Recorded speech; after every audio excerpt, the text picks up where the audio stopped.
नमस्कार, मेरा नाम सुनील पंडित है और द उदयपुर अपडेट्स के यूट्यूब चैनल पर, फेसबुक पेज पर आप जुड़ चुके हैं। अभी हमने कुछ दिनों पहले हमने एक स्टोरी बनाई थी मोतीबा के यहाँ से, और उनका जो रोज़ प्रोडक्शन है काफ़ी मशहूर है। लगभग अभी हमने मोबाइल में चेक किया है तो कम से कम 1,60,000 लोग देख चुके हैं। उनका कहना लोगों का, कई दर्शकों का कहना ये था कि हमें ये कैसे बनता है, शुरुआत यहाँ से कहाँ से होती है। तो हम एक पूरी सीरीज़ के तहत आपको ये बताएंगे। फ़िलहाल नवंबर और दिसंबर के बीच में गुलाब की खेती का जो सीज़न है वो शुरू हो जाता है। वहाँ से किसान जो हैं गुलाब की खेती करने की शुरुआत हो जाती है। तो अभी हम गुलाब की क्यारी में हैं और यहाँ पर हमारे साथ उनके ही पुत्र जो हैं वो हमारे साथ में जुड़े हुए हैं। ये जो है इस पूरे व्यवसाय को, इस पूरे जो उन बिज़नेस को टेक्नोलॉजी के साथ में और नए फीचर्स के साथ में अपने इस व्यवसाय को आगे बढ़ा रहे हैं। तो हम इनसे पूरी जानकारी लेंगे कि किस तरह से अभी गुलाब की खेती कर रहे हैं और उसमें किन किन चीज़ों का इन्होंने समावेश किया है और किस तरह से वो बेहतर इस सारी चीज़ों को बेहतर बनाने का प्रयास कर रहे हैं। तो सर, आपका स्वागत है। क्या नाम है आपका? नारायण माली। नारायण माली। तो आप मोतीबा के फर्स्ट नंबर के पुत्र हैं? बड़े वाला। जी। तो कितने पुत्र हैं आप? दो। तो त्रिलोक जी और भाई साहब, ये दो उनके बेटे हैं। और अभी हम जो ये आप इस तरह से देख सकते हैं गुलाब की क्यारी के बीच में है।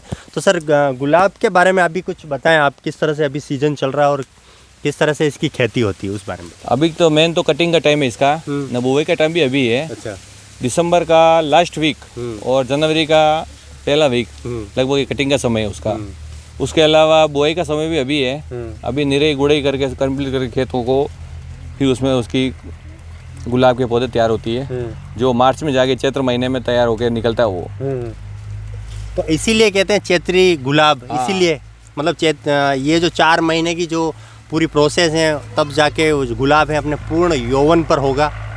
तो इसीलिए चैत्री नवरात्रि का गुलाब, इसका सीजन जो मेन है वो चैत्र महीने ही है। चैत्र महीने में ही खिलता है। अच्छा। इसलिए इस गुलाब का नाम ही चैत्र गुलाब है। तो सर, ये अभी बड़े बड़े गुलाब हमें दिख रहे हैं, इनके खिलने की क्या वजह है सर? ये त्यों कि जैसे कोई नई फुटान हुई उसके आ रहा है, बाकी पुरानी फुटानों के ये फूल नहीं आता है। अच्छा। बाकी मेन तो सीजन है इसका चैत्र महीने ही है। बाकी चैत्र महीने के अलावा ये फूल खिलते ही नहीं है। अच्छा। मैं ये जानना चाहता हूँ सर कि गुलाब की खेती की कहाँ से शुरुआत होती है, किस तरह से शुरुआत होती है वो बताएं, क्योंकि हमारे दर्शक बड़े जिज्ञासु भावना से ये जानना चाहते हैं कि किस तरह से गुलाब की खेती होती है, बीज होते हैं या किस तरह से पूरी प्रोसेस आप हमारे दर्शकों को बताएं। गुलाब की जो प्रोसेस है उसका पौधा तैयार नहीं होता है, गुलाब की कटिंग के द्वारा ही होता है। अच्छा। उसके अलावा इसका जो बोने का सही टाइम है ये अभी है। इसको हम पहले खेतों के अंदर निराई गुड़े करके उसमें इसके रजगा बोते हैं हम। रजगे की बुआई होती है। फिर उसके रजगे की बुआई के अंदर फिर उसको 5x4 है, 5x5 है, उसके हिसाब से उसके खड्डे करते हैं और फिर उसमें 5, 6, 10 कलम लगाते हैं उसमें। जो कलम मतलब इनकी टहनी? इसकी टहनी। अच्छा। टहनी तैयार होती है, फिट पर खड्डा होता है। उसके अंदर 6 इंच ऊपर रखते हैं उसको, बाकी पूरा अंदर रहता है वो। तो उसमें उस गुलाब से कटिंग करके फिर उसको उसके अंदर बो देते हैं ताकि उसके अंदर रजगी के अंदर उसकी मतलब उसके अंदर बढ़िया होता है वो। अच्छा, रज का बोना जरूरी है पहले? रज के अंदर ठंडक रहती है। अच्छा। ठंडक के हिसाब से उसके पौधे जाते नहीं है, कलम वापस सूखती नहीं है। सूखने नहीं सूखती, इस हिसाब से उसको रजगा बोते हैं। फिर रजगा काटते हैं, उसमें 1 साल रजगा रहता है उसमें, गुलाब उसके साथ रहती है। फिर उसको रजगे को निकाल देते हैं अगले साल। वापिस दिसंबर में कटिंग होती है, उस समय उसकी खुदाई उदाई करके उसको निकाल देते हैं। फिर वो पौधे की उम्र 10 साल 15 साल, जैसी आप उसमें खाद वाद की मात्रा बढ़िया डालते हो तो 15-20 साल चलती है वो। अच्छा। एक गुलाब की टहनी जो है 10 साल की उसकी उम्र होती है? 10 साल की। 10 साल पूरा 10 साल की उम्र होती है। तो सर, अपने कितने तरह के गुलाब की किस्म होती है और अपने यहाँ पे कौन सी किस्म प्रचलन में ज़्यादा है खमनोर क्षेत्र में? मेन तो खमनोर क्षेत्र में तो चैत्र गुलाब का प्रचलन ज़्यादा है। उसके अलावा देसी गुलाब भी होता है, पर बहुत है इसमें चैत्र गुलाब होता है। अच्छा, अपने इधर? हाँ, चैत्र गुलाब की मात्रा ज़्यादा होती है हमारे। बाकी तो देसी गुलाब होता पर इतना नहीं होता है। मेन चैत्री गुलाब ये 5 किलोमीटर का एरिया ही है, उसी में गुलाब पाया जाता है। अच्छा, उसकी क्या वजह है सर? क्लाइमेट के हिसाब से। अच्छा। ये एरिया पूरी पहाड़ियों से घिरा हुआ है। इसकी वजह से इसमें यहाँ गुलाब का मतलब देखो आप तो रिक्वायरमेंट अच्छा बैठता है। अच्छा। पहाड़ियों से जो इनके लिए जो मिट्टी की ज़रूरत होती है उनको, वो पहाड़ी मिट्टी ही इनकी पहाड़ी मिट्टी है, नेचुरल मिट्टी। पहाड़ों से जो पानी आता बह के उसका जो खाद आता है उसकी वजह से भी बहुत ज़्यादा बढ़िया होता है। इसमें हम यूरिया खाद नहीं डालते हैं। अच्छा। उर्वरक किसी प्रकार का नहीं आता है ना। उर्वरक के अलावा जैविक खाद कुछ नहीं, अपने केवल पत्तों का खाद होता है। अच्छा, इसी गुलाब के पत्तों का इतना खाद होता है कि पत्ते उसके नीचे ऊपर पूरी सतह पे ढक जाते हैं। फिर वो उसी का खाद होता है। बाकी उसमें देसी खाद डालते, गोबर का खाद डालते हैं। उसके अलावा उर्वरक बिल्कुल नहीं डालते हैं। तो ये हमने अभी जाना कि किस तरह से गुलाब की खेती होती। अब हम आपको एक ऐसी इस गुलाब की खेती जो होती है उसमें क्या कि काफ़ी मेहनत का काम है और बहुत सारी चीज़ें होती हैं उसमें। तो उसमें किसानों को मेहनत में ज़्यादा खर्च होती हैं, उसके अलावा मज़दूरों पर ज़्यादा लागत होती है और कई तरह की चीज़ें होती हैं। उनको लेकर इसमें काफ़ी खर्चा भी बैठता है और मेहनत भी लगती है। तो अभी फ़िलहाल भाई साहब बता रहे थे कि इन्होंने एक ऐसी मशीन ख़रीदी है जो लाखों में उसकी कीमत है और वो 15 प्रकार की जो गुलाब की खेती हैं वो 15 चीज़ों में वो एकमात्र जो मशीन है वो काम करती। तो अभी हम चलेंगे उस मशीन की तरफ, उन पर जानेंगे कि वो मशीन का उपयोग क्या होता है। तो बने रहिए मेरे साथ। तो अभी हम आ चुके हैं यहाँ, जो मैंने बताया था आपको कि एक जो विशेष मशीन है उसका उपयोग गुलाब की खेती के लिए विशेष किया जाता है। तो भाई साहब जो थे उन्होंने भी ये अभी मशीन खरीदी है। सर इस मशीन के बारे में कुछ बताएं। ये मशीन हमने लुधियाना से मंगवाई है। अच्छा। जिसकी कीमत 1,20,000 रुपया है। उसके अलावा उसके अलग अलग पार्ट्स हैं, एसेसरी जो अलग से हैं। उसका भी हमने अलग अलग सब तरह की, जैसे क्यारी बनानी है, जुताई करनी है, छोटी छोटी मतलब लाइनें डालने के लिए बहुत बढ़िया काम करता है। अच्छा। न सबसे बड़ी बात दवाई का छिड़काव करना है तो भी काम करेगा, न कुएं से पानी निकालना तो भी काम करेगा। मतलब सब प्रकार की समस्या का समाधान है ये। अच्छा, कृषि संबंधी। कुएं से पानी भी ये निकाल देगी? कुएं से पानी आराम से निकलेगा। अच्छा। हाँ। तो आप इसको स्टार्ट करके और इसके फंक्शन के बारे में आप हाँ बिल्कुल। तो अभी भाई साहब जो हैं वो इस मशीन को स्टार्ट करेंगे। करीबन जो है 15 तरह के काम ये मशीन अकेली करती हैं। तो सर किस तरह से इसमें गियर भी पड़ते हैं सर? इसमें 3 तरह के गियर हैं, फर्स्ट सेकंड थर्ड। आप स्लो स्पीड में चलाना चाहो तो फर्स्ट में, ना उससे थोड़ा स्पीड बढ़ाना चाहो थर्ड नहीं सेकंड। और थर्ड में अपन खेत पे जाना है तो इसके पीछे ट्रॉली भी आती है जिस पे बैठ के आप खेतों में जा सकते हैं। तो उसके लिए थर्ड गियर जो रोड पे तेज चलेगा थोड़ा है। ना गेहूँ लाने हैं, कोई भी तीर की सब्जी लानी है। कितनी बोरी ला सकते हैं सर ट्रॉली में? 10 क्विंटल तक। 10 क्विंटल तक। 10 क्विंटल आराम से ले जाएगा। इसका जो इंजन है वो कितने हॉर्स पावर का है? 9 HP का है। 9 HP का है, 9 हॉर्स पावर का है। 9 हॉर्स पावर का। और ये जो गाड़ी है वो आगे ही जाती है या पीछे की तरफ भी आती है? दोनों सिस्टम इसमें, रिवर्स गियर भी है और आगे भी चलती है। चला के बताएं सर कुछ। ये गियर का सिस्टम है। यहाँ पहला गियर अभी पड़ चुका है और पहले गियर के साथ में ये गाड़ी आगे बढ़ेगी। इस तरह से ये गाड़ी है वो आगे बढ़ती हैं और ये गाड़ी आप देख रहे हैं ये इसका फंक्शन है। रिवर्स में जो है वो रिवर्स भी ये ऑटोमेटिक आसानी से आ सकती हैं।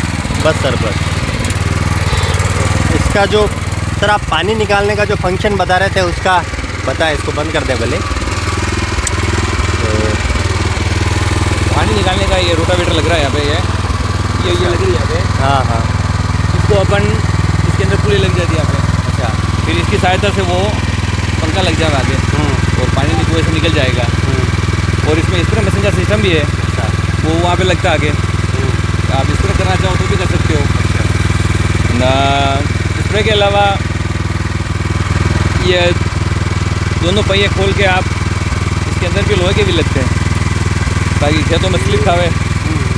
ये भी जैसे हाँ रबड़ के स्लिप आते हैं तो लोहे के पाइप लगते हैं उसमें, तो वो भी खुद ही करता है। इसके पीछे एक रोटर होता है रोटर जो खेतों को कचरा वचरा सबको साफ कर देता है, बिल्कुल क्लियर करने के लिए बहुत बढ़िया चीज़ है। कितने रुपए की है सर? 1,20,000। 1,20,000 सरकार की तरफ से सर इसमें कुछ अनुदान वगैरह मिलता है सर? इसमें 40% सब्सिडी है। 40%, यानी कि आपको 80,000 रुपये समथिंग जो भी पैसा है वो पे करना पड़ता है, या फिर 1,20,000 रुपये अनुदान के बाद में देना चाहिए? वो तो अनुदान के बाद भी मिल सकती है ना, और डीलर शायद डीलर के थ्रू भी हो सकता है। वो ई मित्र पे जाना है, आधार कार्ड, खाता नकल। ये हाँ, ये जो इसकी कीमत है वो 1,20,000 रुपये है, और मतलब ई मित्र के जरिए ही मिलेगी या? ई मित्र के जरिए तो नहीं मिलेगी, पर जैसे आप केस में लेना चाहो तो भी ले सकते हो। ना छूट लेना चाहो तो ई मित्र से मिल जाएगी आपको। अच्छा। ई मित्र पे फार्म भरना ऑनलाइन, सब ऑनलाइन व्यवस्था वहाँ पे। एक आधार कार्ड और खाता नकल, बस 2 आइटम चाहिए बस। मैं आपको एक प्रश्न पूछता हूँ सर, कि जैसे मेरा मन में एक प्रश्न आता है कि सर इस मशीन को मुझे क्यों लेना चाहिए, क्या फ़ायदा मिलेगा? इससे ये एक सबसे बड़ी मजदूर से छुटकारा हो जाएगा। अच्छा। मजदूर मिलते नहीं है न। गुलाब जो खुद खेती करते हैं हम, उसमें सबसे ज़्यादा मजदूर की ज़रूरत पड़ती है। न मजदूर जो खुद ही करते हैं उसकी रेट भी ज़्यादा होती है। मतलब मजदूर एक दिन में 1 क्यारी होता है। अच्छा। न उसकी कीमत होती है 400 रुपया, 400 या 500 रुपये पर डे। न वो जो कुदाली होती है, वो एक कुदाली कम से कम 4 या 5 किलो वजन होता है उसका। 1 फीट लंबी होती है, 1-1.5 फीट लंबी होती है। उसे वो खुद ही करता है। अच्छा। क्योंकि साल भर में एक बार ही खुदाई होती है उसकी, दिसंबर में, जिस वजह से ये बढ़िया काम करता है। अच्छा। उसमें इसमें खुदाई भी हो जाएगी, न निराई गुड़ाई के लिए बहुत बढ़िया है, वापस क्यारी बन जाती है। न इसमें आप खाद देना चाहो तो भी खाद दे सकते हो। अच्छा। गुलाब में तो खैर खाद देना ही है अपने, बाकी गेहूँ में हमें गेहूँ की कटाई करनी है तो भी काम करेगा ये। तो सर इस मशीन से 1,20,000 रुपये की ये मशीन है, एक एवरेजन किसान इससे कितने साल में कितना लाख रुपए का फ़ायदा ले सकता है अगर वो चाहे? यदि उसके पास ज़मीन ज़्यादा है तो लाखों का फ़ायदा होगा उसको इस मशीन से। हाँ, 10 एकड़ ज़मीन है किसी के, तो साल के कम से कम उसके देखो आप तो 1,00,000-1.5 लाख रुपए की बचत होगी। हाँ, 1.5 लाख या आप 2 लाख 3 लाख समझो। यदि सब काम वो खुद कर रहा है तो उसको ये तो मिलेगा फायदा। मतलब इसको 1 मैन आर्मी चला 1 मैन आर्मी, मतलब अनेकों फायदे। न मशीन एक अकेला कोई किसान परिवार में कोई अकेला है तो वो भी इसको चला के आमदनी, यदि एक आदमी है वो कम से कम 20 बीघा जमीन अकेला कमा सकता है उसको। अच्छा। किसी की जरूरत नहीं है, केवल ये चाहिए उसको। पेट्रोल डाला, घंटे का 1 लीटर पेट्रोल चाहिए इसमें। 1 घंटे का 1 लीटर, उसमें 1 बीघा या 2 बीघा आराम से चला सकता है। वो अपनी स्पीड पे निर्भर करता है। अच्छा। कैसी स्पीड चल रही है उसकी। इसके लिए कोई प्रशिक्षण दिया जाता है आपको सर इस मशीन खरीदने के साथ में? कोई प्रशिक्षण नहीं, खेतों में गए सीख गए वहाँ पे। नहीं, जैसे कोई नया कोई खरीदता है तो उसको प्रशिक्षण उस कंपनी की तरफ से डीलर बताता है बस। अच्छा, वही बताता है ये फंक्शन इसमें काम आएगा, ये फंक्शन इसमें काम आएगा, तो इस तरह ये। बाकी का काम यही कर लेते हैं। किसी भी प्रकार की खराबी आने पर क्या खराबी हो तो ये है तो नॉर्मल इंजन इसका, जो अपने मिस्त्री होते हैं ऑटो पार्ट्स वाले, तो वो वही ठीक कर लेते हैं इसको। अच्छा। मोटरसाइकिल का सर्विसर वो इसकी सर्विस कर लेता है। तो गारंटी वारंटी कुछ आती है इसकी? 1 साल की वारंटी। तो हमने अभी बताया गुलाब की खेती को लेकर, और उस मशीन जो गुलाब की खेती में अभी भाई साहब ने खरीदी है उस मशीन को लेकर। अगर हमारा ये एपिसोड आपको अच्छा लगा हो तो प्लीज़ हमारे चैनल को सब्सक्राइब करें, लाइक करें, शेयर करें। तब तक के लिए दीजिए इजाज़त। शुक्रिया, आभार, धन्यवाद।